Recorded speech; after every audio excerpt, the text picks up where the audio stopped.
atau manusia. Manusia itu adalah eh, apa namanya, mitra, ya mitra. Jadi bukan hanya sekedar eh, bukan hanya sekedar apa sih namanya, faktor produksi, tapi banyak hal yang perlu diperhatikan, termasuk sampai ke kesejahteraannya. Nah, terutama ini bapak-bapak ini yang punya perusahaan ini. Nah, mengelola sumber daya manusia salah satu aspek yang tidak kalah penting untuk dikelola eh, para wirausahawan adalah sumber daya manusia. Ya, seperti tadi, manusia itu adalah karyawan yang menjadi motor penggerak kegiatan usaha, perlu dikelola secara profesional. Jadi, eh, kalau ada orang, kalau ada orang misalnya hanya mempunyai satu pegawai atau dia tidak mempunyai pegawai, berarti pasti usahanya kecil, ya kan? Pasti usahanya kecil. Kalau dia juga misalnya pimpinannya, dia juga yang pergi belanja, dia juga menjual, juga yang memproduksi, dia pasti usahanya kecil. Nah, usaha yang besar ya tentu memanfaatkan sumber daya manusia yang besar karena manusia itu juga perlu diperhatikan, ya, perlu diperhatikan apa namanya? Ada banyak hal lah yang perlu diperhatikan di dalam suatu organisasi karena dia sebagai mitra. Oleh karena itu, pegawai itu karena diperhatikan oleh misalnya pemilik perusahaan, dia pemilik perusahaan, maka tentu pegawai itu atau karyawan itu harus memberikan kontribusinya terhadap organisasi. Jadi tidak bisa, tidak boleh juga itu pegawai, misalnya begitu diterima ya datang bekerja sesuai dengan tugas atau tupoksi yang diberikan, sudah itu pulang. Kemudian nanti suatu saat misalnya awal bulan atau akhir bulan terima gaji gitu ya. Jadi tidak bisa seperti itu. Jadi pegawai itu juga harus memberikan kontribusi terhadap kemajuan organisasi. Oleh karena itulah perlu dia direkrutmen, perlu diseleksi untuk supaya kita mendapatkan pegawai yang tepat sesuai yang kita inginkan. Karena biasanya juga orang itu mau berorganisasi karena apa namanya, mau berkarir di situ, mau memperlihatkan bahwa I'm the best misalnya. Saya punya knowledge, saya punya skill, attitude saya mumpuni misalnya. Jadi eh, ya dia juga mau memperlihatkan di situ. Nah, dari apa yang diberikan atau kontribusi yang diberikan terhadap organisasi itu bisa menjadi pertimbangan atau perbandingan terhadap orang lain sehingga mungkin nanti menjadi dasar penilaian, misalnya penilaian kinerja, sehingga mungkin dia dinaikkan pangkatnya, dipromosikan atau dan lain sebagainya seperti itu. Sumber daya manusia di dalam kewirausahaan yaitu individu-individu yang memberikan sumbangan berharga pada pencapaian tujuan sistem organisasi kewirausahaan. Ya, saya kira tadi itu yang saya katakan. Kemudian eh, ada sih beberapa pengertian sumber daya manusia. Jadi sumber daya manusia adalah memanfaatkan para individu untuk mencapai tujuan-tujuan organisasi. Itu menurut Monde. Jadi kalau saya sih tidak begitu suka menggunakan kata-kata memanfaatkan, tapi mungkin bermitra ya, bermitra bekerja sama di dalam mencapai tujuan. Jadi walaupun apa namanya tugasnya berbeda, ya, walaupun tugasnya berbeda, tetapi ada tujuan organisasi yang ingin kita capai. Yaitu ada jadi mindset semua pegawai yang ada di situ itu harus sama bahwa ada tujuan yang ingin kita capai walaupun tugasnya berbeda. Jadi misalnya kalau di perusahaan ada bagian pemasaran, ada bagian produksi, ada bagian misalnya keuangan, ada bagian SDM dan seterusnya. Nah, walaupun beda-beda ya, mindsetnya harus apa yang ingin dicapai misalnya paling tidak tahun depan. Misalnya mau mendapatkan keuntungan 2% ya atau 5% paling tinggi, tinggi banget. Jadi dia harus apa namanya harus ya tentu bagian pemasaran ya gencar, mungkin melakukan promosi, mungkin melakukan apa iklan dan sebagainya atau ya macam-macam yang bisa dilakukan yang terkait dengan pemasaran misalnya. Bagian produksi, bagaimana bagian produksi menjaga supaya misalnya kemasannya itu tetap bagus, produknya kalau misalnya kita di Indonesia harus ada produk apa izin halalnya, kemudian apa tidak ketinggalan, eh, apakah itu kemasannya kekinian dan sebagainya. Jadi produknya harus dijaga eh, kualitasnya seperti itu. Kemudian tujuan manajemen sumber daya manusia adalah meningkatkan kontribusi produktif pada karyawan bagi organisasi yang strategik termasuk etika. Jadi secara strategik, etik dan bertanggung jawab dan tanggung jawab sosial itu menurut Waiter and Davis. Jadi ya orang kalau bekerja jangan hanya datang di situ saja ya harus juga memberikan kontribusi, apakah itu ide-ide, apakah itu produktivitas atau profesionalisme yang kita sumbangkan pada organisasi. Kemudian SDM adalah aset yang harus dikelola secara cermat dan sejalan dengan kebutuhan organisasi. Ya, ini menurut Schuller dan Jackson. Kemudian individu-individu yang memberikan sumbangan berharga pada pencapaian tujuan sistem organisasi kewirausahaan, sumbangan hasil produktivitas ya. Nah, kemudian ada lagi ya ada banyak sih ini pengertian lo kok bolak-balik ya. Oh, ini. Nah, secara holistik atau secara keseluruhan, skopnya itu pengadaan, misalnya pengadaan SDM. Ini fungsi-fungsi operasionalnya ada pengadaan. Bagaimana sih pengadaan? Yaitu membuat perencanaan SDM. Apa yang direncanakan dari SDM? Tentu saja untuk membuat perencanaan SDM harusnya eh, kita periksa. Jadi kalau misalnya itu perusahaan perusahaan besar, ya diperiksa semua setiap unit dia kurang atau sudah berlebih gitu. Kalau misalnya dia kurang harus ditambah, yang mau ditambah yang bagaimana, kalau misalnya berlebih harus di bagaimana gitu, supaya semua optimal. Jadi direncanakan jumlahnya, direncanakan eh, kualitasnya. Jadi dia harus sesuai dengan persyaratan-persyaratan atau kebutuhan-kebutuhan organisasi. Nah, kemudian setelah kita membuat perencanaan seperti itu, tentu kita mulai melakukan rekrutmen. Rekrutmen sekarang ini ya tidak lagi seperti dulu. eh, Mungkin kita ke apa ya ke kantor membawa map diumumkan di koran. Sekarang kan lewat internet, isi form juga lewat internet. Kadang-kadang tidak ketemu orangnya, ya. Mungkin terakhir nanti pada saat wawancara ya baru ketemu. Tapi dalam proses misalnya apa penerimaan berkas, kemudian tes tertulis berkali-kali dan sebagainya, baru terakhir mungkin wawancara karena wawancara itu biasa kita bisa melihat bagaimana attitude seseorang. Kalau kalau misalnya hanya isian-isian saja, ya mungkin kita belum bisa menilai secara pasti bagaimana sih orang ini kalau hanya misalnya lewat internet. Tapi perlu juga kita lihat misalnya bagaimana penampilannya, bagaimana sikapnya, attitude-nya, ya seperti itu. Nah, kemudian setelah kita melakukan rekrutmen, kira-kira misalnya berapa orang yang kita mau terima dan berapa yang kita rekrut. Misalnya, untuk menerima 5 orang pegawai, mungkin kita perlu merekrut misalnya 200 orang, ya, 200 orang. Dengan pertimbangan kita melakukan misalnya seleksi berapa kali, ya. Cuma kalau di Indonesia, di Sulawesi Selatan, saya lihat biasanya kalau orang penerimaan pegawai negeri, eh, biasanya hanya 1 kali ya, 1 kali tes terima gitu. Nah, ada yang ditolak juga mungkin. Jadi seperti itu. Yang baik itu sebenarnya perusahaan perusahaan yang baik itu adalah eh, melakukan rekrutmen yang benar, kemudian melakukan seleksi yang benar. Bagaimana sih seleksi yang benar? Misalnya tadi ada beberapa kali tes misalnya, kemudian ada tes keterampilan.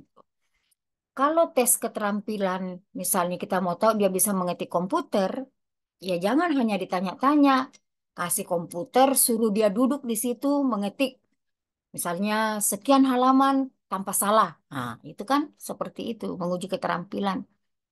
Jadi eh, jangan orang yang datang itu misalnya mau dites eh, karena apa celananya robek-robek lututnya di bagian lututnya, terus orang mengatakan "Ah, jangan terima ini tidak apa ya tidak etis ya tidak etis atau tidak sopan gitu. Eh, Padahal bukan itu yang mau dinilai, ya kan? Bukan itu yang mau dinilai. Yang mau dinilai misalnya keterampilannya mengetik komputer gitu. Tapi kalau misalnya etikanya yang mau dinilai ataukah penampilannya yang mau dinilai, ya tentu itu ada lagi syarat-syaratnya apanya. Ya misalnya mungkin sudah terkait tadi itu tidak boleh pakai celana yang robek-robek lututnya. Karena nanti misalnya mau ditempatkan di front office gitu, selalu ketemu dengan orang atau dia di resepsionis gitu.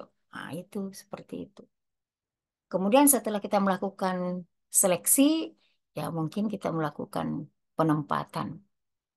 Penempatan ya kadang-kadang juga eh, sebelum melakukan penempatan ya kita melakukan sosialisasi dulu. Ini tempatnya, ini temannya, bertanggung jawab sama siapa, menerima perintah dari mana, apa saja, di mana saja koordinasinya, ya. Jadi seperti itu. Jadi itu diberitahu. Kalau bisa, itu diberikan secara tertulis supaya dia tidak lupa. Itu. Jadi jangan hanya disampaikan, diberikan secara tertulis. Jadi dia diberikan yang namanya job description. Ini loh tugas kamu, ini loh hak-hak kamu, ini batasan tugas kamu, ya. Kamu boleh seperti ini tidak boleh gitu kan. Nah, itu biasanya di job description seperti itu. Kemudian diberikan pembekalan. Ya kadang-kadang juga ada di tes itu bekerja dulu satu misalnya 3 bulan uji coba. Oh ini ternyata enggak bisa. Ya mungkin dimutasi. Kalau enggak dimutasi ya mungkin enggak bisa lanjut. Seperti itu. Nah kemudian ada pengembangan SDM. Ya, jadi fungsi operasionalnya pengembangan yaitu melalui pendidikan dan pelatihan. Jadi apakah itu diberikan apa beasiswa mungkin ya dari kantor untuk ikut pendidikan, apakah ikut sekolah, ikut pelatihan-pelatihan untuk meningkatkan keterampilan. Nah, bagaimana caranya? Ini juga perlu dihitung, Ibu Bapak. Kalau misalnya orang mau dikirim pelatihan, di mana pelatihannya? Misalnya kalau dikirim ke Jakarta, di Jakarta mana? Apa di kota atau mungkin di Bogor misalnya? Kalau di Bogor itu apalagi kalau apa angkot misalnya susah ke situ, itu bagus itu. Jadi dia bisa fokus di dalam pelatihan. Kalau di dalam kota, waduh, kalau apalagi kalau hanya dikirim-kirim pelatihan, saya biasa ketemu teman-teman, misalnya di pasar, ngomongnya begini, Ibu Ros saya ini lagi pelatihan. Loh, kok di sini? Kok di pasar? Dia bilang, iya saya melarikan diri. Nah ini kan jadinya tidak efektif. Padahal harusnya juga setelah orang pelatihan itu kan kita harus ukur berapa biaya yang dia keluarkan, berapa peningkatan keterampilannya. Bagaimana kita tahu peningkatan keterampilannya? Diukur bagaimana sebelum dia eh, apa dia pergi pelatihan, kemudian setelah pulang pelatihan. Itu harus diukur itu karena ini kan terkait dengan biaya, ya. Ada biaya kosnya, kosannya misalnya, ada biaya transportasinya, ada macam-macam lah biaya-biaya, biaya makan ya dan seterusnya. Jadi itu harus harus dihitung gitu. Jadi, namanya juga perusahaan kan harus berhitung untung rugi. Nah, kemudian ada pemeliharaan SDM. Pemeliharaan SDM itu artinya ya jangan sampai terjadi turnover yang tinggi di dalam perusahaan. Jadi kalau terjadi turnover yang tinggi itu kan apa ya produktivitas itu bisa bisa menurun ya kenapa yang misalnya pegawai kita yang sudah kita latih kita sudah keluarkan biaya kemudian apa dia mendapat pekerjaan yang mungkin menurut dia lebih baik dari tempat semula dia pindah gitu kan walaupun disuruh ganti tetap juga itu merugikan perusahaan. Kenapa merugikan perusahaan? Karena orang harus mulai lagi dari awal, ya. Harus mulai lagi dari awal, harus mulai apa? eh, mulai merekrut lagi, seleksi lagi, pelatihan lagi, penempatan dan seterusnya. Berarti eh, waktu yang harusnya produktif kita mulai lagi dari awal, ya seperti itu. Jadi banyak produktivitas terbuang. Oleh karena itu perlu dijaga. Apalagi kalau pegawai itu misalnya keterampilan dan knowledge-nya tinggi. Ya, jadi itu yang perlu di itu. Karena biasanya pegawai yang knowledge-nya tinggi atau keterampilannya tinggi, dia tidak takut itu keluar masuk perusahaan. Kalau dia tidak suka, dia keluar, dia cari lagi karena dia merasa ya I'm the best. Saya punya sesuatu yang orang lain mungkin tidak miliki. Jadi seperti itu. Nah, ada teman saya dulu itu, wih, kalau dia tidak suka di satu perusahaan, keluar lagi, pindah lagi, dan ada yang terima karena memang orangnya cerdas, ya orang. Dan dia kalau masuk di perusahaan orang itu selalu di tempat yang bukan tempat apa sih orang bilang ece-ece gitu. Jadi dia di tempat yang baik, ya. Kalau nggak manajer ke atas gitu, kadang-kadang menjadi pemimpin perusahaan. Jadi seperti itu. Karena dia ditahu bahwa dia punya kemampuan untuk manage, ya, sebagainya. Kemudian ya yang perlu diperhatikan adalah kompensasi, gaji, ya. Biasanya perusahaan yang eh, memberikan gaji yang tinggi, nah, itu biasanya perusahaan yang banyak diminati orang, yang banyak diminati orang. Nah, tentu saja kalau perusahaan itu banyak diminati orang, ada peluang untuk perusahaan untuk mendapatkan pegawai yang profesional yang banyak, ya, melalui misalnya seleksi yang ketat, ya, seleksi yang ketat. Jadi karena banyak peminatnya, ya lakukanlah seleksi yang ketat. Kita punya kesempatan kalau perlu ya beberapa kali tes misalnya untuk mendapatkan orang-orang yang memang punya potensi. Nah, kemudian ada integrasi, ya, integrasi, kemudian hubungan perburuhan, kemudian PHK, ini juga perlu diperhatikan. Jadi em, apa namanya? Hubungan perburuhan itu di suatu organisasi, eh, biasanya eh, pegawainya itu ada anunya, ada ikatan buruh, ya, ikatan buruh atau serikat buruh. Eh, dan pegawai apa di dalam satu kantor itu boleh lebih dari satu serikat buruh, ya. Tapi setiap orang hanya boleh masuk ke dalam satu serikat buruh atau serikat pekerja, seperti itu. Nah, kemudian PHK. Kalau bisa PHK itu adalah jalan yang terakhir, ya. Jalan terakhir. Jadi jangan misalnya begitu ada apa-apa langsung PHK orang karena itu tidak menyelesaikan persoalan, terutama persoalan hidup orang yang dipecat. Ya, misalnya eh, terjadi resesi. Kalau terjadi resesi tiba-tiba, oh, kurang apa, melakukan downsizing, melakukan perampingan gitu. Ya, ya mungkin ada jalan lain, ya, karena apalagi kalau orang itu sudah lama, ya mungkin dirumahkan saja dulu, digaji hanya misalnya setengah dulu, ya seperti itu, ya. Tapi kalau bisa, ya memang PHK itu adalah jalan yang terakhir. Tidak ada lagi jalan lain kecuali kalau misalnya orang itu melakukan kecurangan, misalnya melakukan pencurian, penyelewengan, penyimpangan dan sebagainya. Ya, saya kira tidak bisa dipelihara lah, ya, seperti itu.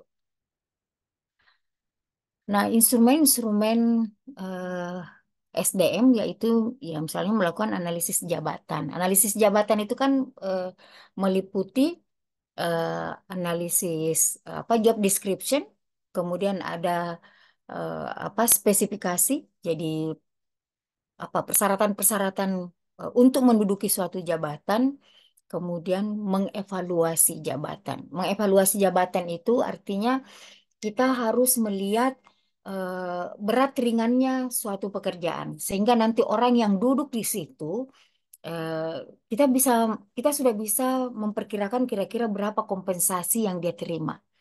Misalnya ya bisa saja misalnya kalau dia kerja di pabrik semen, bisa saja di apa namanya yang lulusan S1 tapi hanya duduk di belakang meja itu gajinya lebih rendah dibanding yang hanya lulusan SMP tapi kerjanya misalnya di puncak gunung yang biasa memecah, membom batu dan sebagainya karena resikonya yang resiko dan tanggung jawabnya besar seperti itu. Ya gitu ya Ibu Bapak. Nah, kemudian apa perbedaan SDM dengan manajemen personalia? Nah, itu tadi saya katakan bahwa personalia itu dianggap sebagai suatu faktor produksi, sedangkan MSDM, apa sumber daya manusia itu adalah merupakan aset atau kekayaan milik yang berharga perusahaan sehingga harus dipelihara dan dipenuhi kebutuhannya dengan baik.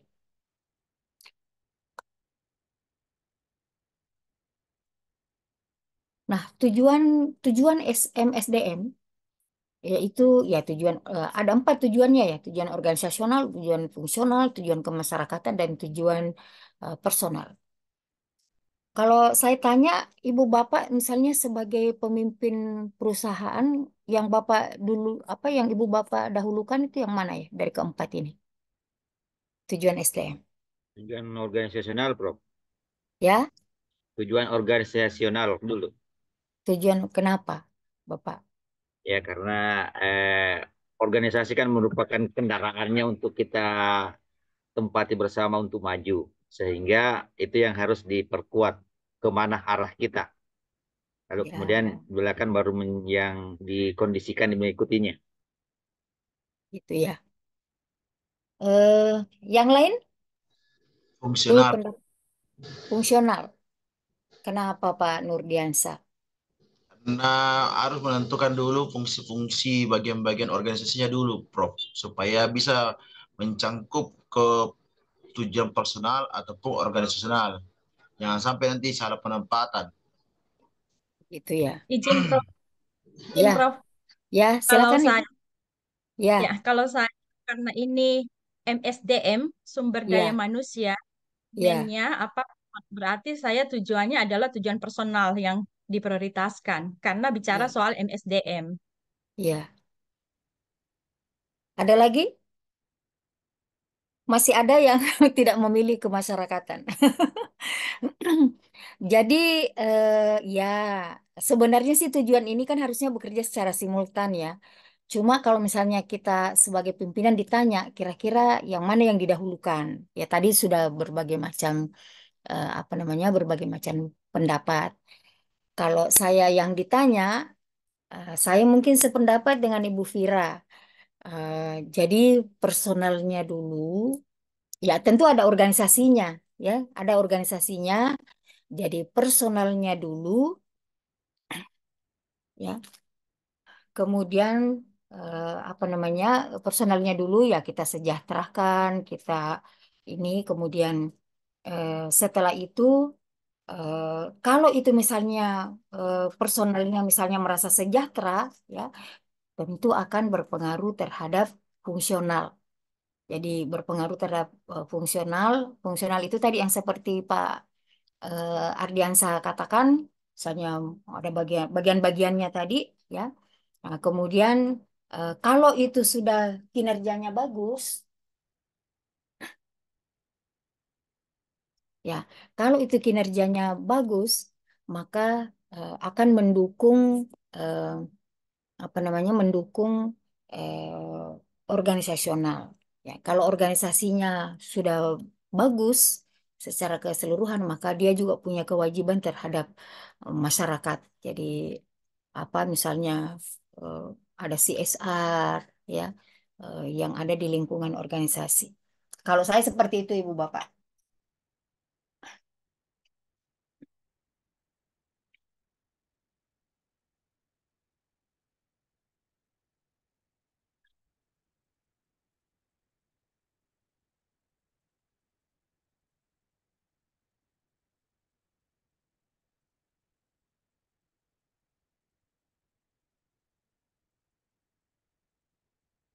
Kemudian tujuan organisasional memastikan bahwa MSDM berkontribusi pada organisasi, ya departemen dan seterusnya. Jadi ini eh, apa namanya tadi sependapat dengan Pak apa Pak Samsudin. Kemudian tujuan fungsional, berarti tujuan apa namanya bagian-bagiannya, bagian-bagiannya, fungsi-fungsinya, fungsi pemasaran, fungsi operasional, kemudian tujuan kemasyarakatan, kemudian tujuan personal itu apa? Ya sudah tadi kita bicarakan. Nah, fungsi-fungsi MSDM itu menurut Wetter adalah analisis mendesain jabatan. Jadi jabatan ini juga memang eh, apa namanya harus dianalisis dulu baru dicari orangnya siapa yang pas di situ supaya nanti dia the right man in the right place in the right time gitu seperti itu jadi eh, jangan lagi kita menerima pegawai yang tidak tepat ya yang tidak sesuai karena itu nanti itu akan menghambat produktivitas kemudian perencanaan perencanaan tadi kita sudah bicarakan ya pengembangan juga ada orientasi ada pelatihan dan seterusnya ya tujuan fungsi-fungsi. Atau mungkin ada yang mau didiskusikan, kita lanjut aja ke diskusi. Ibu Bapak,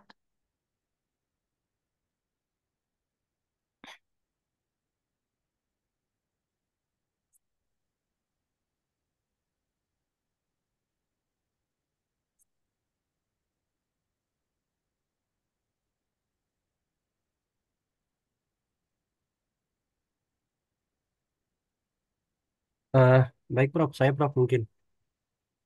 saya tutup aja dulu ini ya. Ya Pak, Eh, dengan Pak siapa? Gini, Prof. Eh, Ya, saya dengan Rahmat Soling Hamid, Prof. ya, Baru-baru ini beberapa yang saya temukan, Prof, baik itu di eh, jurnal-jurnal ilmiah eh, dan beberapa media seperti televisi dan media-media sosial, Prof, yaitu lagi dikembangkan eh, yang kita kenal dengan istilah metaverse itu, Prof. ya, Ya, eh, dimana kalau kita ketahui sendiri bahwa metaverse itu merupakan mungkin ya konsep dunia virtual yang luas dan terhubung secara digital, Prof ya, melalui avatar. Kalau saya tidak salah kemarin di ulang tahun Kota Makassar itu sudah diperkenalkan juga, Prof, khusus untuk memperkenalkan objek wisata yang ada di Kota Makassar sendiri. Oke, jadi ya, banyak sebenarnya, Prof, yang sektor-sektor yang baik itu ekonomi, pendidikan, dan mungkin keseluruhan dari ini bisa eh, eh, memiliki relevansi dan fungsi dari metaverse ini bisa masuk di segala sektor. Saya kembali tadi ke SDM, Prof ya. Tadi sempat ya, disebutkan juga bahwa ada proses rekrutmen dan pelatihan tadi. Eh, yang saya baca, Prof, di jurnal ilmiah yang dan beberapa media itu eh, salah satu perusahaan eh, kalau dibilang itu meta platform, Prof ya. Ya, kalau dulunya itu kan meta platform itu incorporation itu sebelumnya dikenal sebagai Facebook. Ternyata eh, di sana telah menerapkan metaverse itu sebagai media proses rekrutmen dan seleksi karyawan. Mereka menganggap bahwa melalui itu mereka bisa lebih interaktif. Jadi di situ ada dua kata kunci di dalam informasi itu ada virtual reality dan augmented reality atau AR. Jadi menurut saya perkembangan ini tidak membutuhkan lagi tempat, Prof. Jadi mereka memanfaatkan betul dengan sangat baik dan mendesain dengan sangat baik. Kalau dilihat juga beberapa reportnya, bahwa mereka menilai bahwa metaverse itu bisa menjadi solusi yang yang apa ya, yang tepat bagi perusahaan-perusahaan yang mungkin yang sejenis. Namun di suatu sisi, meskipun masih dalam tahap perkembangan, eh, ada hal-hal yang mungkin perlu digarisbawahi, seperti kompetensi sumber daya manusia kita saat ini. Di mana mungkin Ya. kalau di perusahaan-perusahaan luar itu telah mengembangkan platform seperti ini, kita mungkin masih menerima secara persepsi. Tetapi paling tidak itu adalah menjadi PR besar juga, Prof. Saya kira karena dari beberapa publikasi yang baru-baru yang saya baca tentang perkembangan metaverse khususnya di bidang pemasaran, UMKM juga itu sekarang sudah bisa dipertemukan dalam satu ruang ruang virtual, Prof. Jadi semacam ruangan dan di dalam itu ada tenan dan sebagainya. Jadi kita bisa berinteraksi dan bertransaksi di situ. Jadi eh, kira-kira menurut kita, Prof, ini seperti apa eh, komposisi atau kapasitas SDM kita dalam melihat perkembangan ini? Apa kira-kira yang mesti harus kita eh, lakukan, Prof? Jadi mungkin seperti itu, Prof, dari saya. Iya. Kalau saya sih melihat sebenarnya tidak ada masalah. Ya seperti tadi eh, Pak Dani Pomanto itu kan yang banyak apa namanya mengeksplor metaverse ini. Iya, iya. Itu kan juga biasanya memang sudah diprogram sebelumnya ya. Iya, iya, Prof. Betul, Jadi Prof. ya di program sebelumnya eh ya ada juga sih misalnya apa ya? Kita juga perlu waspada sih sebenarnya seperti misalnya hal-hal yang negatif ya. Karena bisa saja orang yang memprogram itu misalnya soal agama gitu kan. Bisa jadi nanti dia belokkan agama itu kemana. Sehingga misalnya kalau anak-anak yang melihat itu, wah itu dia bisa salah paham. Itu seperti itu. Tapi pada dasarnya metaverse ini adalah satu perkembangan teknologi yang ke depan mungkin kita tidak bisa apa namanya tidak bisa hindari lagi. Eh, Seperti misalnya kita sudah masuk di 4.0. Eh, ya, kalau misalnya ada beberapa orang yang sudah bisa lepas landas untuk itu, tinggal landas untuk itu, ya silahkan aja. Tapi yang misalnya belum, masih perlu latihan, masih perlu apa, ya biarkan saja jalan juga seperti itu. Karena kalau misalnya kita harus saling menunggu, ya nanti kita tidak bisa berkembang, gitu. Jadi kalau saya sih seperti itu, artinya yang bisa maju ya didorong aja maju, kemudian yang lain disupport juga mengikuti gitu. Jadi tapi kita jangan saling menunggu sehingga kita saling menghalangi untuk maju seperti itu. Eh, jadi memang karena sekarang ini seperti misalnya kampus, ya seperti apa yang kita lakukan sekarang ini. Ibu bapak mungkin ada yang di Batam, ada yang di Papua. Ya kita bisa berinteraksi seperti ini ya apalagi misalnya nanti di metaverse itu ya orang bisa seperti berada di dunia apa 3 dimensi ya jadi dia bisa bergerak seperti apa gitu ya jadi eh, kalau menurut saya sih ya tidak ada masalah. Cuma memang saya kira belum semuanya siap tapi kalau tidak dimulai juga ya Ya, kapan seperti itu Pak jadi iya, seperti tadi betul, saya Prof. katakan kalau memang sudah ada yang mau memulai itu, ya silahkan maju saja. Nanti kita support yang lain atau kita tarik yang lain untuk maju. Jadi jangan kita kedodoran. India juga seperti itu, Pak. Jadi India itu ada sekolahnya, perguruan tingginya maju sekali, teknologinya ada juga yang masih kedodoran. Karena Mm. dia tidak saling menghalangi. Bahwa yang maju silahkan maju, yang lain nanti menyusul gitu. Jangan saling menghalangi. Sehingga teknologinya India juga itu cukup maju. Ya. Seperti itu. Ya, kalau Iya. yang saya baca juga baru-baru di Kompas itu, Prof, Kota Makassar itu sudah terapkan metaverse untuk pelayanan publik, Prof. Jadi itu Iya, bahkan diberikan pujian oleh Mendagri. Jadi saya iya, kira memang Makassar sudah sepertinya sudah siap, Prof ya, khususnya untuk objek iya, wisata, Prof ya. Saya kira bagus juga untuk masuk di ditelusuri atau ditelisik bagaimana misalkan bidang ilmu marketing, bidang ilmu finance dan bidang iya, ilmu sumber daya manusia ketika melihat hal-hal fenomena baru dengan perkembangan teknologi seperti ini, Prof. iya. Kalau di Jepang itu Pak kan kayak seperti apa ya? Seperti misalnya anak SD itu sudah masuk di metaverse.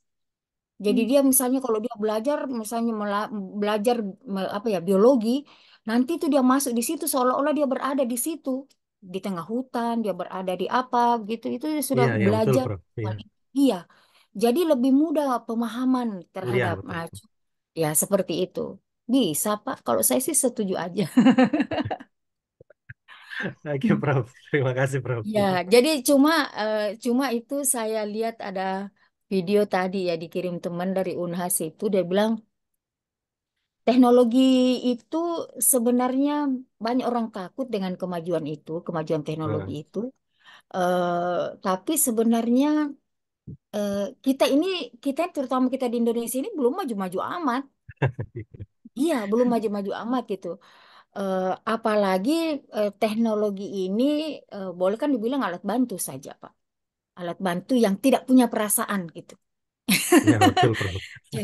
Iya, alat bantu yang tidak punya perasaan. Nah, kita ini kan manusia bagaimanapun ada hati, ada perasaan itu yang tidak dimiliki oleh teknologi. Ada robot bisa masak, memasak misalnya 2000 jenis masakan. Ya. Tapi dia kan tidak punya rasa, dia tidak punya hati gitu, tidak punya. Nah ini yang karena dia tidak punya perasaan, tidak punya apa, maka etika dan moral itu mungkin tidak masuk ke situ. Betul, Sementara betul. kita manusia ini butuh itu Pak, butuh moral, butuh etika dan sebagainya. Kita ya robot ya itu dia bisa bekerja ya karena dia diperintah Hmm. gitu seperti itu. Iya, Prof. Tapi itu ya robot itu juga bisa membantu produktivitas karena dia bisa bekerja secara massal, dia bisa bekerja dalam waktu lama dan Hmm. sebagainya seperti itu. Saya kira begitu Pak Ahmad. Oke, Prof. Makasih, Prof. Iya, iya. Siapa lagi? Saya Prof. Iya, silakan Bu Nur Sharing pendapat Prof. Terima Naningsi. kasih Iya. atas ilmunya Prof. Saya berlatar belakang guru SMA Prof. Melihat fenomena melanjutkan tadi apa yang disampaikan Pak Rahmat masalah metaverse. Di SMA pun anak-anak sering sekali sudah mengumandangkan kata-kata yang sama. Tetapi di sisi lain masih selalu dikeluhkan, dianggap bahwa eh, sumber daya yang dihasilkan mulai dari tingkat SD sampai SMA itu masih dikategorikan di mana belum memenuhi harapan daripada bangsa ini. Eh, Sehingga kita lihat bagaimana Mas Menteri menggenjot karena menganggap bahwa kelemahan ini muncul gara-gara banyaknya guru yang belum memenuhi kompeten di tingkat sekolah dasar sampai sekolah menengah. Eh, Melalui PMM ini dilaksanakan kegiatan di mana guru mesti mampu beradaptasi dengan perubahan. Akhirnya apa yang terjadi di lapangan, banyak guru yang stres. Sehingga yang dikedepankan adalah belajarnya, mengajarnya yang tertinggal. Ini juga yang mendapat sorotan. Sehingga di sisi lain kita mensupport adanya usaha untuk meningkatkan SDM guru. Di sisi lain kesempatan lain bahwa ada yang tertinggal adalah pelaksanaan tugas keseharian. Barangkali lewat kesempatan ini, Prof, ada pencerahan untuk peningkatan SDM bagi guru-guru yang sudah menjabat sekarang sebagai guru atau fungsional. Di sisi lain, tidak membuat dia stres dan tidak meninggalkan pekerjaan pokok, yaitu melaksanakan tugas kegiatan pembelajaran. Sekira ini Prof yang marak di dunia pendidikan SMA ke bawah itu adalah pendidikan melalui berbagai aktivitas melalui PMM. Sekira itu Prof dari saya. Eh, saya kira bukan hanya di SMA saja, Bu, dosen juga begitu. Kalau kita di dosen itu perasaan kita lebih banyak eh, apa ya mengerjakan hal-hal yang sifatnya administratif. Iya, Iya, eh, memang sih dengan kemajuan teknologi itu tuntutan, tapi itu tadi macam-macam aplikasi, ganti-ganti aplikasi. iya, Kadang-kadang betul. belum bagaimana ya udah ganti lagi Nanti gitu, lagi. ya. Itu yang jadi waktunya orang mungkin konsen untuk belajar mungkin berkurang gitu ya seperti itu. Tapi eh, yang pertama sebenarnya tadi itu mungkin yang saya katakan ada hati ibu, ada perasaan. perasaan itu mencintai mencintai pekerjaannya. Guru itu pertama dulu harus mencintai pekerjaannya, memahami tugasnya gitu sebagai guru. Eh, karena apa ya? Karena ada satu juga fenomena saya melihat itu mungkin yang menurunnya minat apa ya minat guru untuk mengajar itu tadi ada di samping karena dipaksa untuk pendidikan atau untuk mengikuti apa teknologi itu. Yang kedua itu eh, banyak sekali ikip yang berubah, Ibu. Berubah menjadi universitas. Yang harusnya sebenarnya guru digodok di sana karena di sana itu guru sudah apa ya? Calon guru itu dididik bagaimana didaktik mendidik, bagaimana apa profesionalisme guru, bagaimana itu kan harusnya di sana. Nah, karena dia menjadi universitas, ya akhirnya banyak yang tidak tersampaikan ke sana. Yang kedua, memang juga ada yang mengatakan bahwa pernah juga ada suara yang mengatakan begini bahwa, aduh, bagaimana ya lulusan IKIP misalnya katanya jauh lebih bagus apa caranya dari universitas daripada IKIP. Nah, ini juga sih tantangan ini kalau begini. Saya juga tidak tahu apa seperti, cuma saya biasa dengar orang mengatakan seperti itu. Oleh karena itu mungkin kenapa IKIP banyak berubah menjadi universitas. Banyak ibu yang berubah seperti misalnya UNM, UM eh, Malang gitu ya. Hampirlah IKIP-IKIP itu banyak yang berubah menjadi universitas. Eh ya itu tadi bahwa seperti misalnya gini, dulu ada kepala dinas pendidikan di Pangkep itu cerita-cerita sama saya, mengeluh gitu, curhat kali ya. Dia bilang begini, "Ibu, bagaimana caranya itu guru-guru saya di Pangkep tidak mau ke pulau. Sementara kita tahu bahwa tidak boleh ada satupun anak yang tidak sekolah. Semua anak Indonesia harus tahu membaca dan menulis gitu. Jadi saya bilang barangkali perlu dikirim apa ya? Apa sih namanya?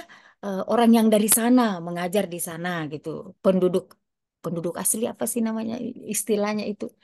Orang sana gitu ya. Dia bilang, "Sudah, Bu, orang dari sana sebenarnya ditempatkan ke sana gitu loh." Jadi saya bilang ya memang sih tantangan juga karena kalau misalnya tadinya dia kuliah di kota, melihat mall misalnya, melihat apa, terus tiba-tiba ditempatkan di pulau, di sana hanya apalagi kalau tidak ada listrik, hanya melihat mungkin ikan lompat-lompat di laut gitu kan. Kadang-kadang juga mau menyeberang belum tentu ada perahu, belum tentu ada kapal. Ini kan semua mungkin bisa membuat stres seperti yang Ibu tadi katakan. Nah, kadang-kadang katanya itu 1 bulan, 2 bulan gurunya ndak ke sana. Jadi saya, waduh, bagaimana ya? Bagaimana ya, Pak? Jadi saya bilang begini, barangkali perlu ada aturan bahwa semua guru harus bertugas di sana. Jadi paling tidak misalnya 1 bulan sekali, 1 bulan satu guru gitu, supaya guru itu juga memang tidak stres terlalu lama di salah satu tempat, kecuali kalau orang itu memang hobinya mengajar. Jadi kan eh, sama juga eh, misalnya mencari guru yang akan ditempatkan eh, di daerah perbatasan Indonesia Malaysia, Ibu. Itu butuh apa namanya? Butuh semangat yang luar biasa karena anak-anak ini terbiasa hidup di lingkungan apa namanya? Pekerja kelapa sawit yang kadang-kadang didatangi, dicari, dikumpul, itu susah. Susah itu. Lebih luar biasa. Jadi betul-betul orang yang mau jadi guru di saat pernah itu Bu ada program dulu itu betul-betul dan itu banyak rupanya yang mendaftar. Ya memang kelihatannya ada jiwa petualang sedikit gitu ya dan keinginan untuk mempunyai jiwa bahwa anak Indonesia itu harus pinter gitu seperti itu.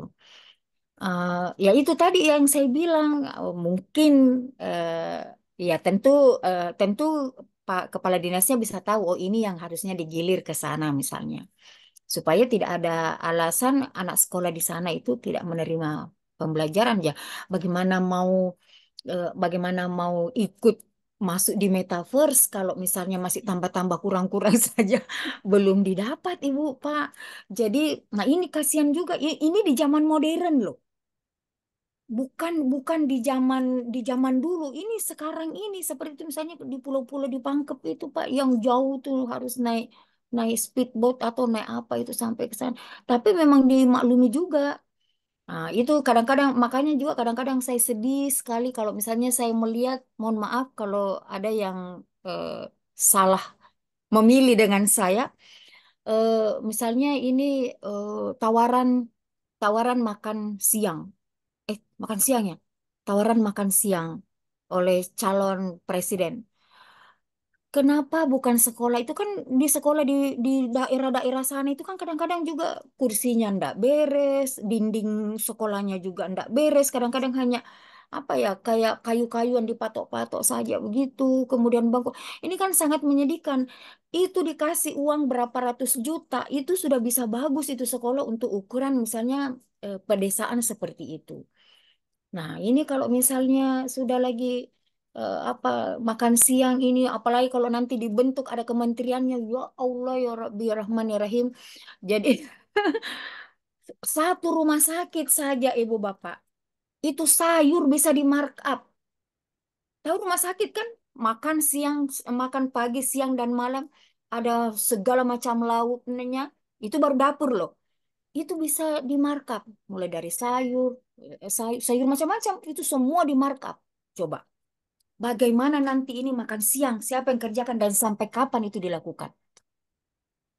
Kalau saya, kenapa ndak sekolah itu yang diperbaiki?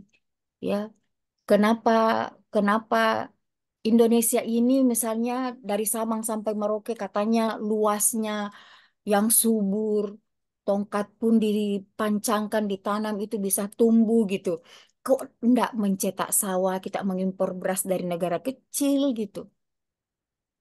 Nah, ini kan untuk membangun SDM. Memang sih sekarang ini apa ya sawah itu banyak beralih fungsi, misalnya di pinggir-pinggir jalan itu. Kita kalau dari sini misalnya katakanlah hampir kiri kanan yang sawah tadinya itu kan beralih fungsi menjadi perumahan. Ya tapi kan jangan seperti itu karena memang seperti itulah karena memang penduduk ini makin bertambah. Tapi ya cetak sawah dong. Nah, alhamdulillah itu di Kabupaten Wajo sekarang kan terbesar sawahnya karena selalu bupatinya itu mencetak sawah walaupun pengairannya kecil-kecil, tapi dia dia bangun. Akhirnya ya sekarang melebihi melebihi Sidrap ya kalau tidak salah yang tadinya Sidrap paling luas sawahnya itu. Nah, kenapa Indonesia? Tahu enggak Bapak?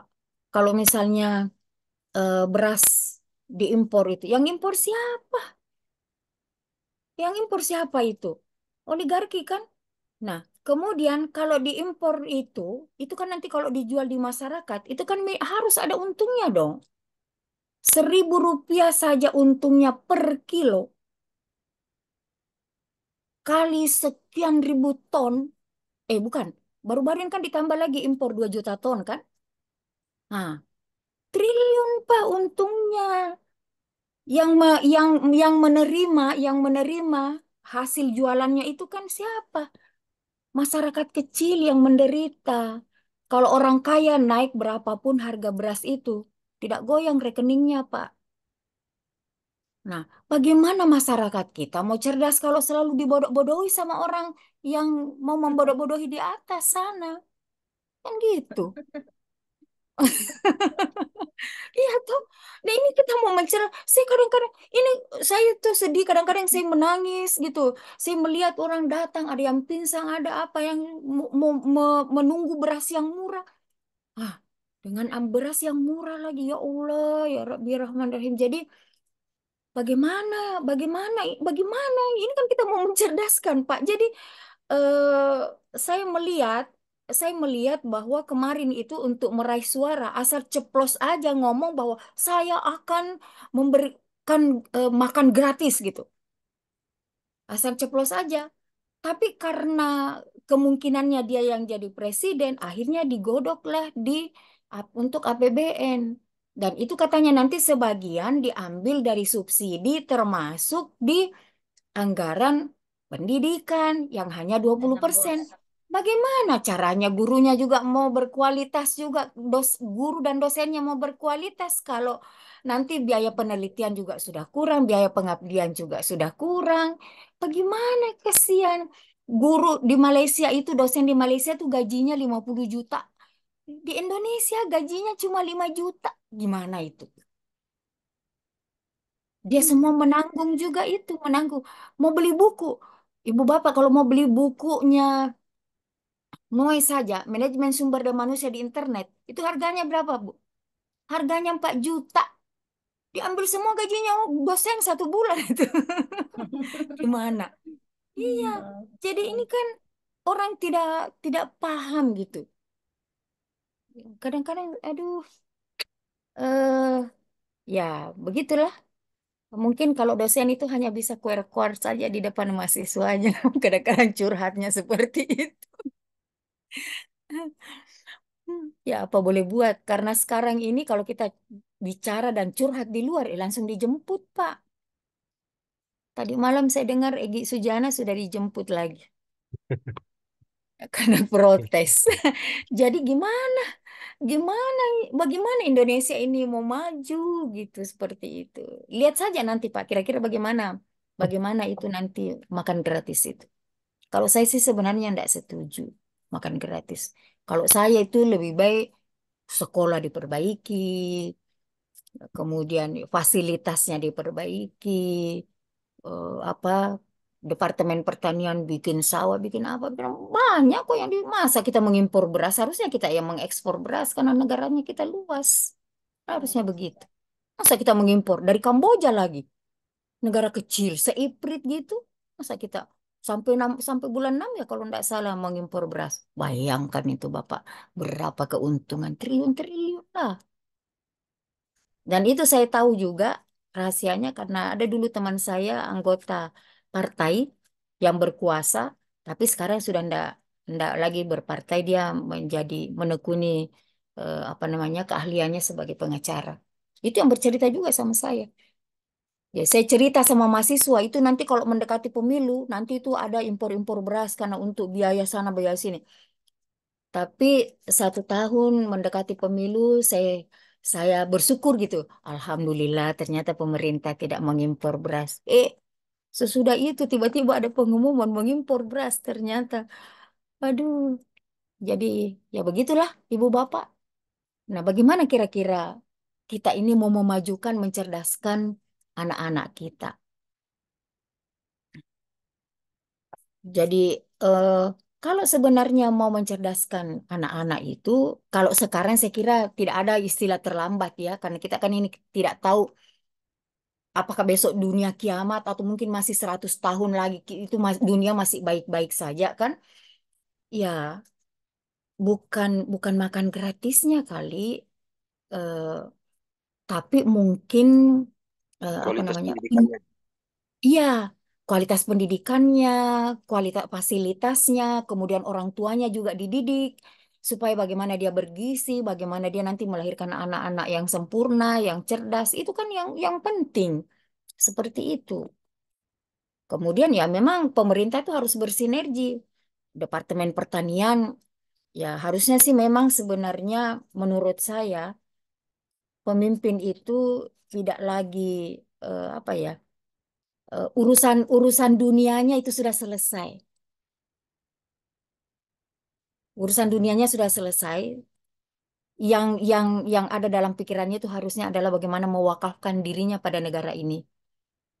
Karena ketika dia mewakafkan dirinya pada negara ini, tetap bahwa ada imbalannya terhadap dirinya. Apakah itu imbalan amal, apakah itu imbalan secara finansial, pasti ada. Kalau memang kita tulus untuk membangun negara ini, membangun bangsa ini dengan baik. Seperti ini, menurut saya. Kita mau teknologi apapun, kalau memang kita memang tulus, ya. Cuma kan ini kelihatannya orang-orang yang mau duduk di atas itu ya orang-orang yang mau memperkaya diri, berlomba-lomba memperkaya diri, padahal sebenarnya semua itu eh, hanya fata morgana ya. Maksudnya apa ya? Maksudnya tidak ada yang dibawa mati lah. Bukan berarti dilarang kaya, boleh silakan, silakan aja kaya. Tapi ya orang yang diberikan amanah itu harusnya mewakafkan dirinya untuk itu urusan dunianya nomor dua kali ya. Jangan juga bahwa tidak ada lagi dunia. Dunia karena mungkin masih ada anaknya, masih ada cucunya nanti butuh butuh tabungan dan sebagainya. Tapi ya itu dinomor dua kan. Tapi urusan negara dan bangsa inilah yang dinomor satu kan, karena itu amanahnya sebenarnya. Tapi kita lihat sekarang gimana. Kadang-kadang, kadang-kadang saya itu apa ya? Kadang-kadang kita pesimis. Bagaimana sih ini dunia? Bagaimana sih Indonesia endingnya nanti ini? Seperti kita berpikir, eh, ya saya tuh kadang-kadang di kelas juga tuh ngomongnya begitu Pak di S1. Gimana sih ini harusnya kita bagaimana melihat kondisi sekarang? Boleh saya tambahkan, Prof? Boleh, boleh silakan. Nah, ini sebenarnya curhatannya Ibu Prof ini. Ya, Curhat juga, iya Pak. Saya tuh sedih sebenarnya sekali dengan. Heeh. ya benar, Prof. Prof tadi bilang itu benar. Tapi solusinya gini, Prof. Saya coba analisa, kalau kita berharap dari seorang pemimpin, sedangkan pemimpin saja dipilih dengan cara yang tidak benar. Itu yang pertama. Jadi kita tidak bisa berharap dari situ. Nah, eh, saya pernah lakukan salah satu cara untuk mencerdaskan masyarakat. Jadi saya tidak melalui dulu anak-anak, tetapi orang tuanya saya dekati. Yang saya selalu sampaikan itu bagaimana menghindari itu namanya money politik. Ya, Karena yang merusak kita itu Bu, sebenarnya money politik. Itu yang merusak sekali Bu. Saya kasih contoh Ibu di kampung saya ini Palopo Ibu. Itu ya, di survei 71% itu pragmatis Bu. Coba. Berarti hanya sisa 29% yang mau memilih dengan benar. Pak Taufik Nah, nggak nyalek kan kemarin? bukan. Saya termasuk tim sukses, Bu. oh, Tim yang menyukseskan untuk orang-orang baik yang khususnya mau maju tetapi tidak menggunakan duit, tidak Tim melakukan sukses, money politik. tim Saya itu tim sukses yang sukses. tidak sukses. Nah, saya betul-betul nilai maksudnya gini Bu ya. Saya sepakat tadi Bu bahwa negeri kita ini belum sejahtera. Hancur-hancuran kita punya negeri ini. Saya pun sampaikan di masyarakat seperti itu dan saya tidak takut kalau mau dijemput aparat tidak masalah. Yang penting saya sudah wakafkan diriku untuk daerahku itu sebenarnya Bu. ya. Malahan saya punya cita-cita itu Bu, mau jadi wali kota di Palopo. Itu cita-cita Amin. saya Bu. Ya, Ya, dan memang itu harus saya lakukan untuk merubah semua Amin, ini Bu. amin, amin. Jadi harus ada keberanian itu dan orang-orang seperti itu ya kita ini yang sampai kuliah sampai S3 yang harusnya saya. kita semua ini jangan berpikir Benar bahwa itu, kita aman. hanya sekedar sekolah ini buat pribadi kita, tapi mari ilmu-ilmu yang kita dapat ini kita bantu masyarakat untuk mencerdaskan masyarakat. Masya Karena Allah. kalau mau secara formal itu susah sekali Pak, susah Pak. Kita saja mau ketemu orang tuanya itu Pak, jawabannya apa? Kita kalau bahasa daerahnya sini Bu, kalau kita tidak kerja, kita kebun, apa kita mau makan? Ya, Hmm. Coba Bu. Ya, jadi apa? ya. Jawabannya begitu Ibu ya. Jadi saya juga Ya, Masya Allah, saya doakan Pak Taufik itu jadi bupati dan akan Supaya saya jadi guru wali dan kota. akan saya Amin. tagih janjinya. amin Amin. amin amin. Amin. Saya Amin. datangi dan saya tagih janjinya mana itu. Tapi itu tadi yang saya bilang Pak, makan gratis itu Ya. menurut saya kita orang Indonesia itu sebenarnya makan gratis itu bagus. Cuma kan negara kita ini kayaknya sih kurang cocok. Ini kan penduduknya banyak banget, ya. Dan kalau dirata-ratakan mungkin juga sih bukan kita negara yang miskin-miskin amat gitu. Ya, Nah, yang penting tadi itu yang saya katakan bahwa orang tuanya itu yang perlu dididik juga bagaimana mendidik anak yang baik, bagaimana dia makan bergizi. Tapi sebenarnya sebagian juga sudah mulai ada kesadaran soal itu. Bahkan sebenarnya untuk mendidik generasi itu, saya tuh suka dulu ada istilah dasawarsa, Pak. Dasawarsa. dasa Dasawisma. dasa Gusma. Dasa Dasar Wisma. Wisma. Iya, Dasa Dasa Wisma. Wisma. Jadi ada 10 rumah itu kan biasanya dibina oleh PKK. Bagaimana dia Iya, pokoknya bagaimana lah menjadi ibu yang baik, menjadi orang tua yang baik, bagaimana itu menurut. Tapi kok sekarang kayaknya hilang ya Pak. Menurut saya itu termasuk bentuk pendidikan dan bentuk membangun SDM yang cukup bagus untuk basic ya, untuk basic seperti itu sudah eh, menurut saya itu bagus dikembangkan itu Pak. Bayangkan kalau semua daerah, semua desa itu ada dasawarsanya itu bagus, bahkan dilomba-lombakan itu luar biasa itu Pak. Menurut saya itu untuk tingkat basic. Nah, itulah mungkin yang perlu nanti disupport, disupport dana, disupport apa supaya bagaimana dia menanam sayur yang benar, bagaimana dia itu kan bagus sekali menurut saya seperti itu. Nah, dan Oh ya, ya Prof. kelihatannya juga kalau orang tua sudah memahami gizi, orang tuanya yang tidak terlalu cantik, ibunya, bapaknya yang tidak terlalu ganteng gitu, itu bisa melahirkan anak-anak yang cantik dan tampan loh Pak, hanya karena orang tuanya itu sudah memahami eh, gizi gitu. Jadi dia melahirkan anak yang cerdas dan ganteng-ganteng dan cantik-cantik seperti itu. Tabe, Prof. Iya, silahkan Ibu. Eh, Iya. menarik, menarik sekali secara pribadi. Cuman saya merasa eh, seperti ada di benang kusut ya, saya nggak tahu yang mana ujungnya, yang mana harus dimulai begitu. Iya. Saya malah curiga, apakah Iya. kita sementara sama-sama berada di dalam kegagalan fungsi-fungsi MSDM. Kira-kira begitu. Karena tadi ada slide yang saya lihat fungsi-fungsi SDM itu perencanaan karir dan seterusnya dan seterusnya. Tapi bagi saya, Prof, saya berpikir ini soal sistem. Lepas dari apa yang kita rasakan sama-sama sebagai unek-unek, saya punya teman, Prof, banyak yang punya idealisme seperti Pak Taufik tadi. Saya luar biasa tadi. Saya kalau jadi ini, saya akan buat ini. Saya kalau jadi ini, saya curiga justru mungkin pemimpin-pemimpin kita awalnya itu punya idealisme yang seperti itu. Tetapi sistem, ketika kita masuk dalam sebuah sistem, yang kita sulit kalau misalnya hanya satu dua orang begitu ya, hanya personal satu dua orang yang punya idealisme yang begitu baik, sementara sudah menjadi eh, apa ya kebiasaan begitu ya, yang bermasyarakat begitu ya, jadi apa korupsi bermasyarakat begitu ya, untuk hal-hal yang seperti itu. Jadi saya pikir kepada sistemnya nih, Prof.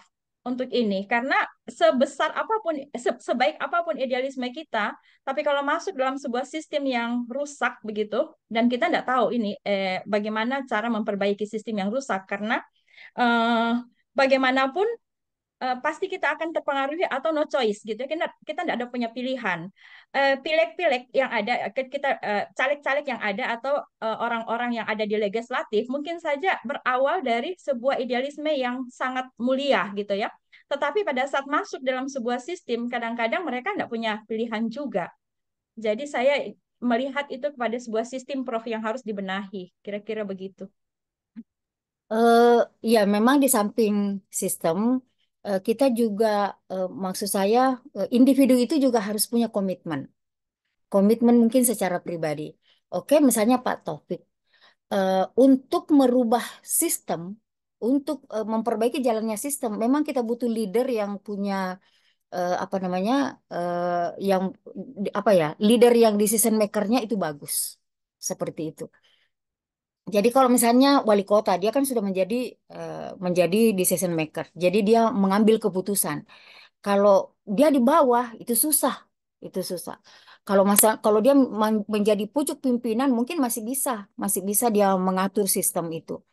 Tapi saya dulu ada teman namanya Ibu Mariatang ya, di Mariatang di anggota DPR.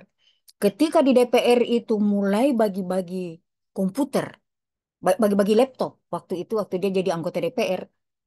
Dia itu kalau tidak salah satu-satunya atau ada dua orang itu menolak karena dia bilang untuk apa ini? Tiba-tiba dia dibagi-bagikan gitu laptop. Dia tolak. Jadi maksud saya bahwa individu pun juga perlu komitmen pribadi bahwa betul-betul mau mewakafkan dirinya untuk bekerja. Nah, cuma memang masalahnya juga bahwa orang-orang yang kita harapkan memperjuangkan masyarakat di DPR itu kan kadang-kadang juga tingkat pendidikannya rendah gitu loh. Misalnya hanya karena dia mungkin preman ya, banyak masanya, banyak yang pilih. Nah, mau bikin apa dia di situ? Bagaimana mau membicarakan negara ini kalau basicnya saja ndak ada? banyak, bukan merendahkan artis. Banyak artis misalnya mungkin hanya lulusan SMA masuk membicarakan duduk di DPR RI. Apa hanya negara ini hanya mau mau berseni. Seni itu penting juga karena seni ini juga kan bisa membuat orang menjadi apa menjadi cerdas ya. Tapi maksudnya ya kan negara ini bukan hanya untuk berseni saja, banyak hal yang perlu diperhatikan seperti itu. Nah, kadang-kadang kadang-kadang juga tadinya model kok tiba-tiba jadi anggota DPR. Mau bicarakan soal apa itu ya?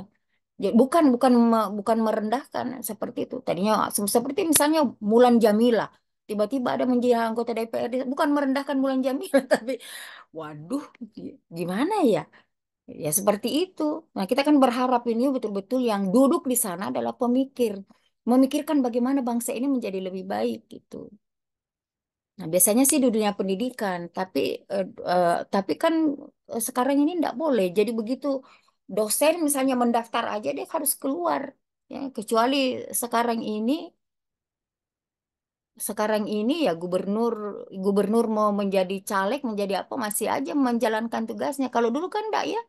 Begitu dosen mendaftar misalnya menjadi caleg, harus keluar jadi dosen. Kasihan juga kan kalau dia jadi pegawai negeri sudah lama tiba-tiba harus keluar. Ya, ini kan jadi ini. Sekarang kita lihat wali kota mendaftar, kadang-kadang mungkin juga ndak izin pergi pergi kampanye.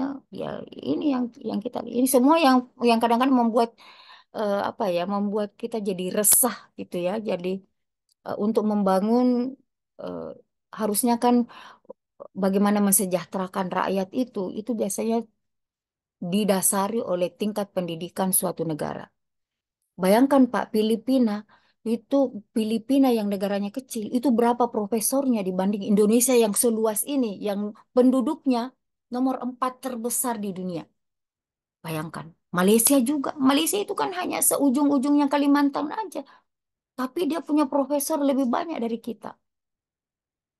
Gimana itu? Karena dana pendidikan 20% hanya 20% itu sudah termasuk pembiayaan-pembiayaan termasuk gaji guru dan dosen. Nah, kalau nanti diambil lagi dari situ untuk makan gratis, kira-kira gimana itu? Harusnya harusnya ditambah ya bagaimana? Semua menjadi menjadi keresahan-keresahan. Ya ada juga sih orang tidak pusing ya, tapi saya sebagai warga negara Indonesia, saya tuh resah banget itu melihat seperti itu. Aduh, bagaimana ini Indonesia gitu. Seperti itu. Dan saya kira ini tugas kita semua, apapun apapun disiplin ilmu kita, apapun tugas kita, ya kita harusnya bekerja sama bagaimana negara ini menjadi lebih baik. Saya kira Coba Pak itu. Rahmat, ada tadi kayaknya Pak Rahmat ini mau ngomong ini. Apa itu Pak? Pak, Saya mau dengar mana ini. Pak Masalah, masalah politik. Rahmat? Oh, tidak Pak, tidak Pak, tidak jadi. Ya, izin Prof. Eh, Iya, Mungkin saya Samsudin. Ah, ketika kita bicara MSDM, kita kembali ke MSDM. Kalau di pemerintahan itu kan dikenalnya dengan MSDA, sumber daya aparatur. oh ya, Daya MSDA. aparatur. Ya. Ya, ya. Kemudian ah, prosesnya Kalau ASN Pak, ASN. aparatur sipil negara, Bu. Prof. Oh ya, beda ya. Kalau saya nih ASN Pak.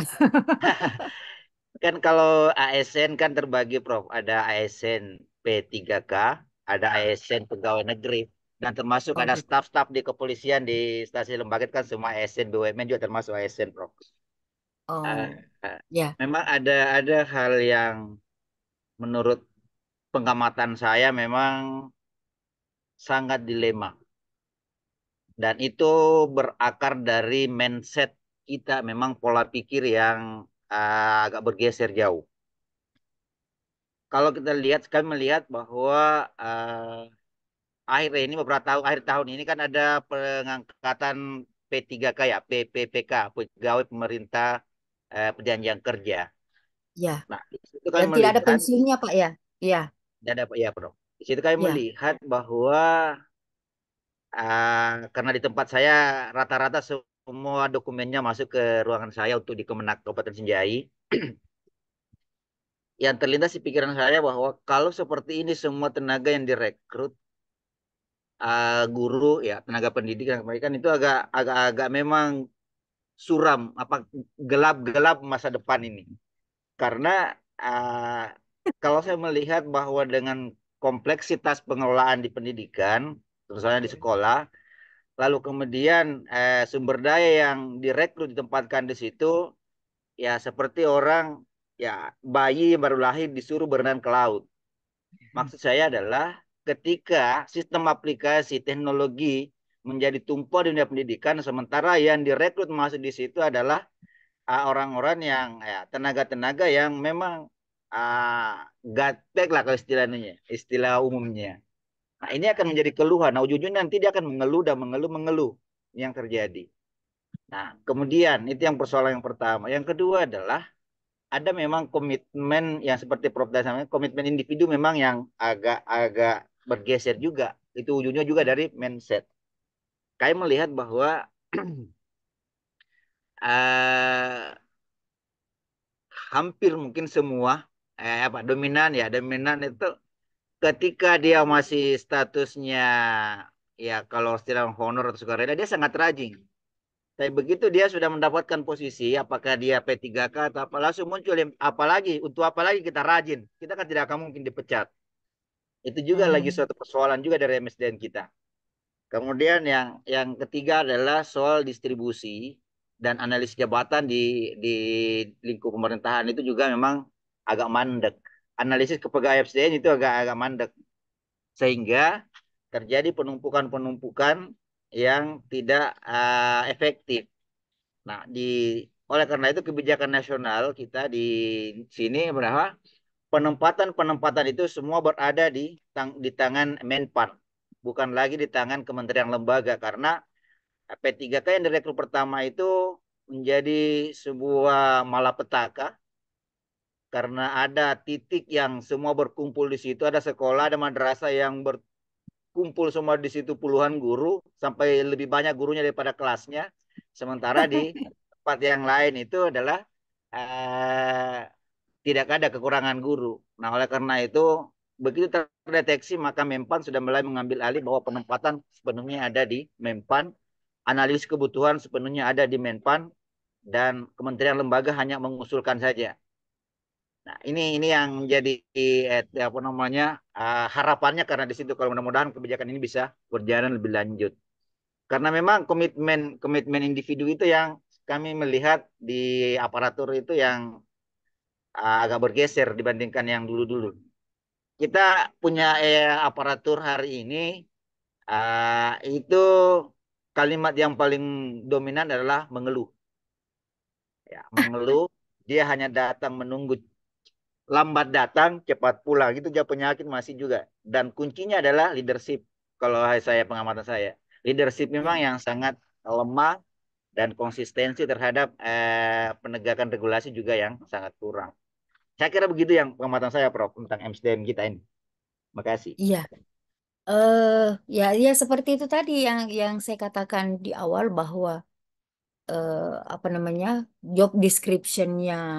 Nah, kadang-kadang katanya eh, apa ya? Ada yang ditandatangani kan bersedia ditempatkan di mana saja.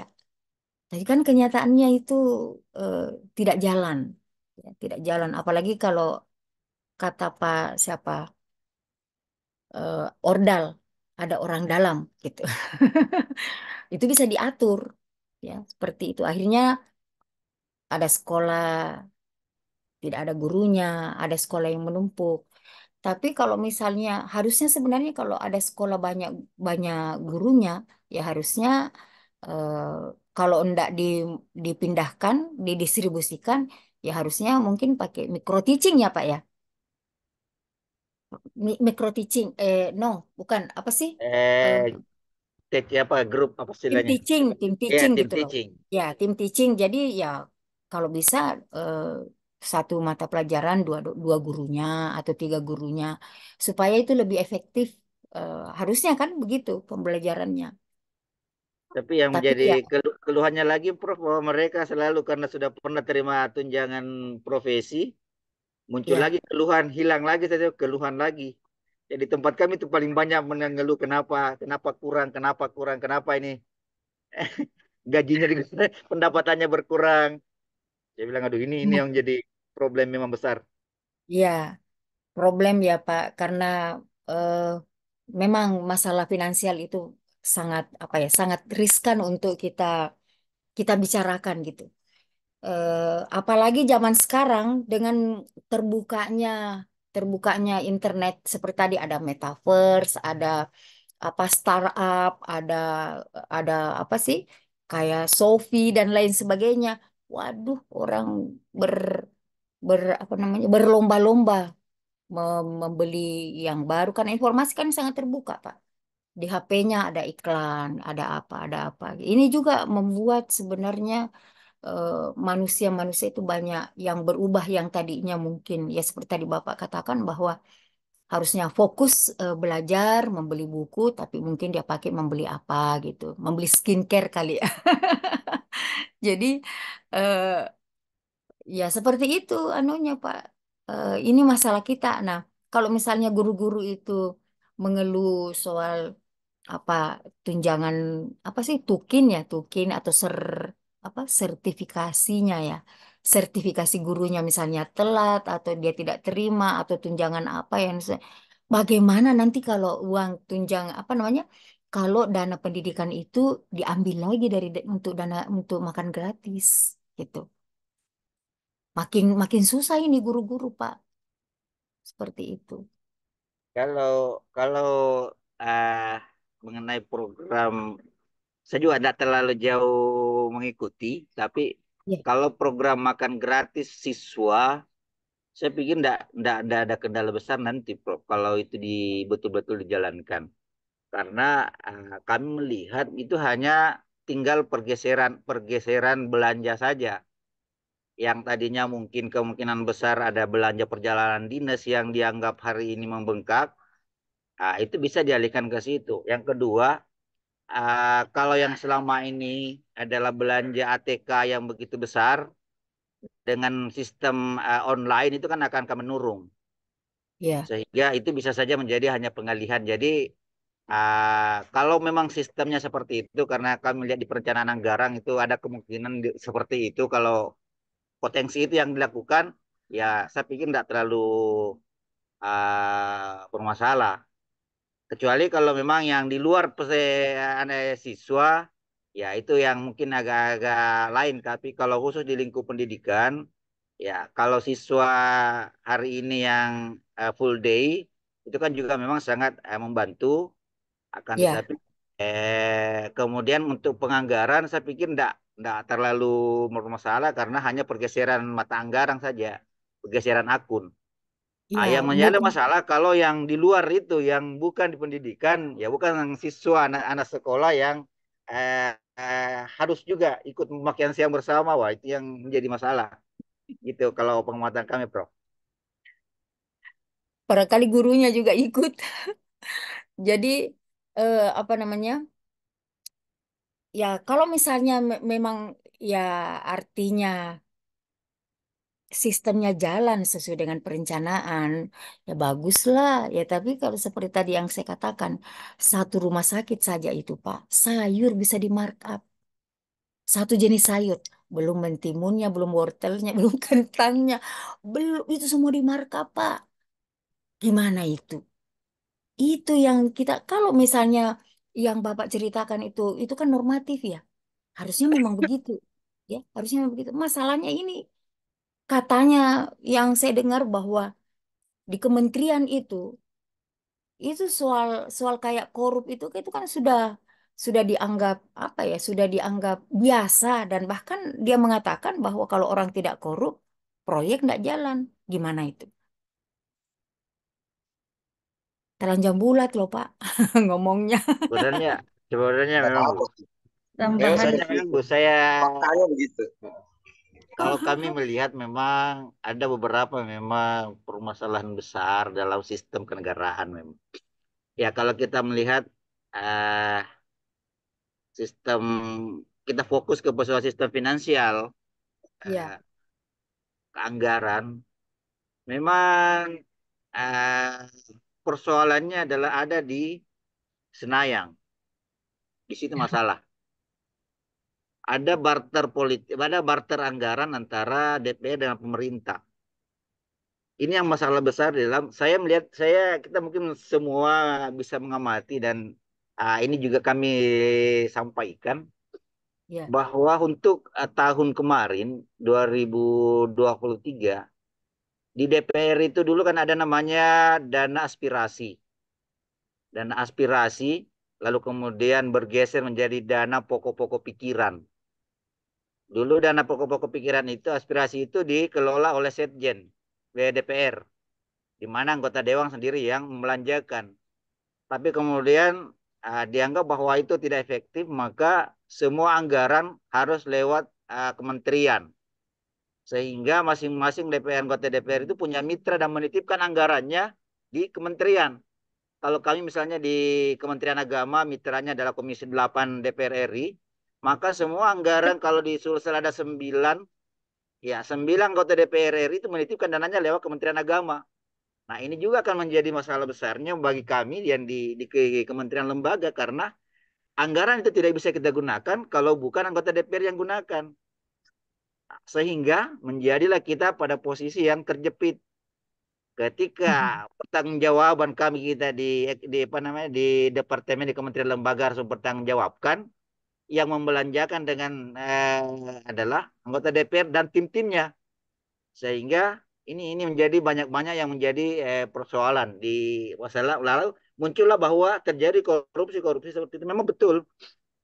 Tapi sistemnya memang yang sangat-sangat buruk. memaksa kita berada Betul. pada posisi harus uh, uh, istilahnya si malakama. Di sisi lain Tapi anggaran ya, harus tapi dijalankan, memang di uh-uh. sisi lain bahwa kita berada pada berhadapan dengan persoalan hukum yang akan menanti kita. Maka Ya, hanya persoalan waktu dan kemujuran saja kalau ada pegawai, ada pejabat yang tidak terjebak pada persoalan jeruji, Bu, Prof. ya. Jadi eh, Bapak tahu keberadaan tunjangan tunjangan guru dan dosen Serdos. Itu kan atas perjuangan dari Sulawesi Selatan kan? Itu perjuangannya Prof Mansur ketika dia di Litbang bersama dengan Kak Ano, Ya, Ya betul, betul. Profesor Prof. Anwar Anwar, Arifin dari Anwar, Unhas. Anwar Arifin yang Ya, mantan ya Sulbar. eh, jadi dia betul-betul memperjuangkan. Tadinya hanya guru. Loh, kok hanya guru? Dosen juga. Nah, dosen. Cuma dulu itu Prof Mansur kalau nggak salah dia minta Serdos itu terutama profesor lima, lima kali pokok gaji gitu. Tapi DPR menolak gitu. Tahu nggak waktu diusulkan itu? Lama sekali kan baru mau dibicarakan. Tidak mau dibicarakan kalau waktu itu kan uang 2 miliar mungkin mahal, mahal ya. Mahal itu 2 miliar. Jadi dia minta 2 miliar kalau nggak salah sama eh, Pak Bambang. Sementara ini kan sudah mendesak mau dibicarakan sama Pak Mansur. Pak Mansur di mana saya mau ambil uang 2 miliar? Akhirnya tutup mata. Pak Bambang itu Pak, dia bayar 2 miliar itu anggota DPR. Di fraksi yang akan membicarakan itu. Baru lolos itu. Perjuangannya itu Prof Mansur. Jadi perjuangan Serdos seluruh Indonesia itu ya perjuangan dari Sulawesi Selatan sebenarnya. Dari UMIR. Pak Mansur sama Prof Mansur sama Anwar Arifin gitu. Saya bilang waktu itu sama Prof Mansur. Prof, katanya di DPR itu banyak preman.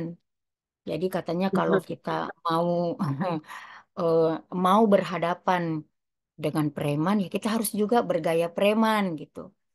Ah, dia bilang, oh iya, pantas katanya itu kan sudah diamplop-amplopin tuh itu uang, dibagi berapa orang dalam fraksi itu, kemudian nanti ditulis lagi nama-namanya siapa-siapa. Ternyata ketika dibagi itu amplop, itu kan pergi satu-satu dengan alasan apa? Tidak satu pun yang menandatangani tadi ini uang yang 2 miliar yang dibagi-bagi. Nah, apa artinya seandainya misalnya waktu itu Pak Bambang dituntut, itu kan di, di, dianggap bahwa dia menyalahgunakan uang, padahal bukan dia yang nikmati, kan gitu Pak. Karena orang di DPR itu biasa begitu, dia sengaja tidak mau kalau ada proyek, ada program sengaja itu memperlambat supaya seperti itu keadaannya. Karena di sana itu katanya, apalagi sekarang, kalau hanya uang 5 miliar kan itu dianggap bukan uang tuh orang dari DPR. Gimana itu, Pak?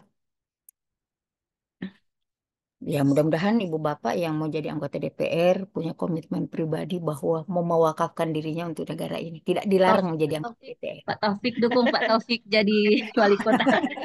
Semangat Tambahan Pak Prof, Taufik. Semangat Pak tambahan. Taufik. Saya tetap Ya, janji, pokoknya saya tidak akan berhenti kalau sebelum saya pimpin satu daerah.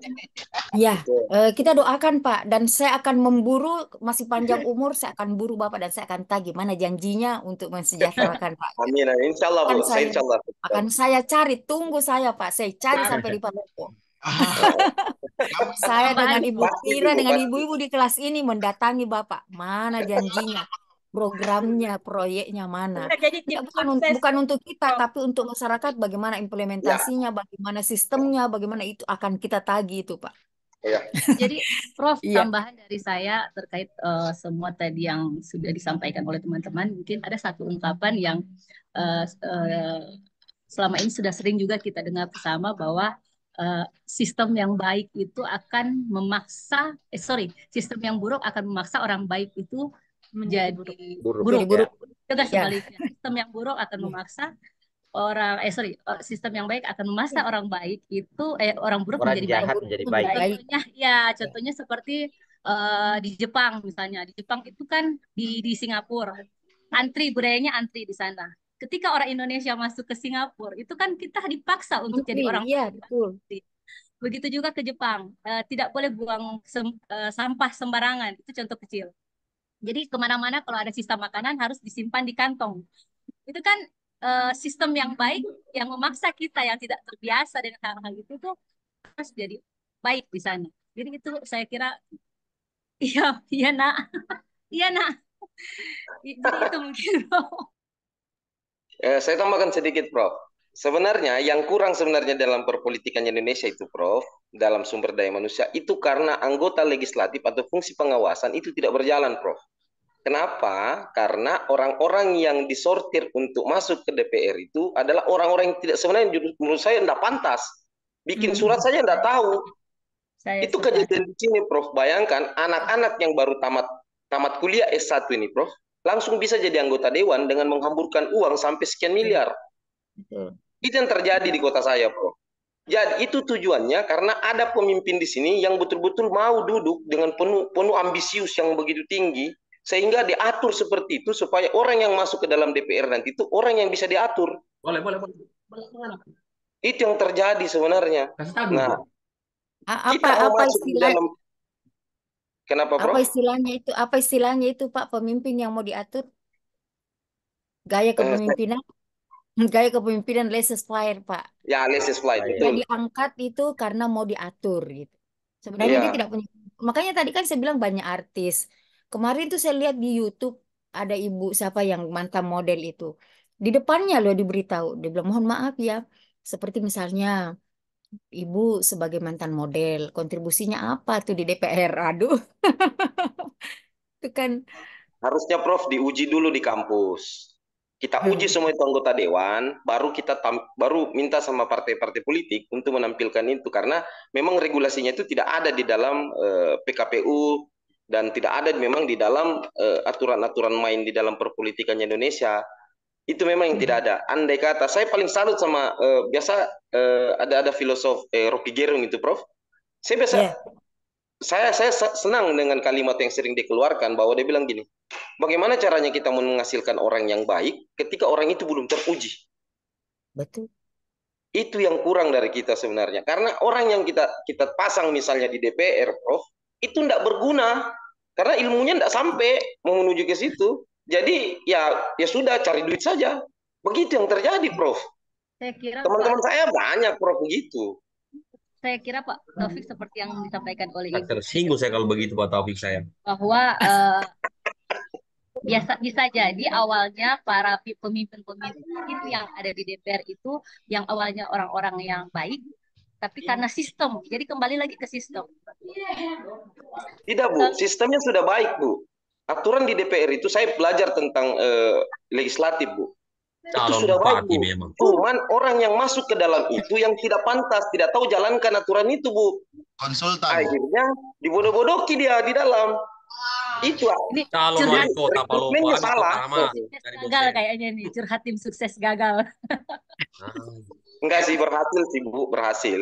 Alhamdulillah Ya. berhasil kita naikkan caleg juga yang betul-betul memang harus bawa aspirasi. Memang kita, alhamdulillah kita berhasil. Dan sekarang menuju ke Pilwalkot yang baru ini lagi, yang bulan 11 nanti akan dilaksanakan. Itu kami pokoknya habis-habisan kita di situ. Ewako. Nah, itu. Ya. Ewako. Dan insya Allah Saya kira- kalau dia berhasil, Iya. ya saya dijanjikan katanya direktur PDAM katanya gitu. Ah, Waduh. mudah-mudahan. Masya Allah.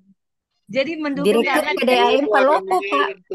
Kan Iya. anak-anak Bahaya bimbing. juga Bu ini, bahaya nih calon politik bahaya. Iya, kalau itu praktis. namanya leadership transactional leadership, Pak. Tidak, Bu. Artinya gini, saya juga mau Tidak masuk ke berbentuk situ uang, karena tapi sudah dijanji. korupsi Bahaya. terbesar itu, Bu, berasal dari BUMD dan BUMN. Itu sebenarnya. Saya mau masuk situ, saya belajar karena saya punya program kerja mau menggratiskan air sekota Palopo. Nah, itu maksud saya, Bu. Ya. Bahaya Saya para kira amat. cukup Mati ya kau, Ibu Bang. Bapak ya. Kita apa namanya?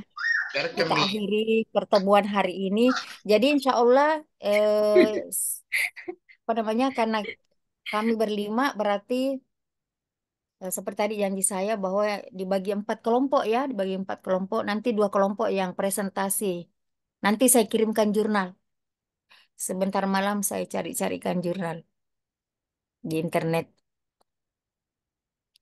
Ya, Prof. Saya kira itu memang kalau kita mau berbicara soal SDM tadi apa yang kita bicarakan ini bisa sampai besok tuh nggak habis-habis tuh. Banyak sekali problem. Tapi nggak apa-apa kita akhiri. Nanti kita sambung-sambung lagi Harus lah, tempat kita kopi itu Bu, habis meeting-meetingkan tempat kopi. di masa yang akan datang. Iya, bagaimana Pak? Iya, saya mau foto ini. Tolong deh di foto ini di grup Pak, baru dikirim di grup. Apa namanya? Nama-namanya yang ada. Ya, yang apa? Yang partisipannya. Kalau fotonya biasa kan nggak jelas tuh nama-namanya di fotonya. Ini sudah jelas semua, Prof. Sudah diganti. Apanya diganti? Nama-namanya yang awalnya tadi abu-abu sekarang sudah hitam merah. Merah. Sudah ya? Ya sudah, Prof. Ya. Saya kira cukup Pak pertemuan hari ini. Insya Allah minggu depan mudah-mudahan tidak ada halangan. Kita ketemu lagi insya Allah. Ini udah jam 3 ya waktu Makassar. Di sini masih jam 2 ya. Saya kira demikian. Wabillahi taufiq wal hidayah. Assalamualaikum warahmatullahi wabarakatuh. Selamat sore. Waalaikumsalam warahmatullahi wabarakatuh. Warahmatullahi wabarakatuh. Iya. Saya mohon izin live ya Ibu Bapak. Ya, Prof.